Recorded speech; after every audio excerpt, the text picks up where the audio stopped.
তুমি না তওবা করেছিলে? তুমি তো আল্লাহর জন্য সব গুনাহের কাজ ছেড়ে দিয়েছিলে। তুমি তো বুঝতে পেরেছিলে তোমার আসল ঠিকানা কোথায়। তুমি তো ইসলাম মেনে চলতে চেয়েছিলে। তুমি তো মুমিন হতে চেয়েছিলে। তুমি তো আল্লাহর প্রিয় হতে চেয়েছিলে। ভুলে গেছো? আবার কোন পাপে জড়িয়ে পড়েছ? তুমি না সেজদায় পড়ে কেঁদেছিলে বহুবার তোমার গুনাহের জন্য? তাহলে কেন দুনিয়ার ধোকায় পড়ে গেলে? তুমি না আখিরাত চেয়েছিলে? তাহলে এখন কেন ভুলে গেলে তোমার আসল গন্তব্যের কথা? তুমি কি হেরে গিয়েছো? আল্লাহর প্রিয় বান্দা হতে পারলে না? বারবার শয়তানের ফাঁদে পা দিয়ে ফেলেছ?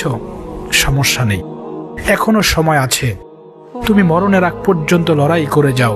তুমি জানো না আল্লাহ কত মহান। তিনি অপেক্ষা করছেন তোমার জন্য, তোমাকে মাফ করে দেওয়ার জন্য। যাও, সেজদায় লুটিয়ে পড়ো আর ফিরে এসো তোমার রবের কাছে।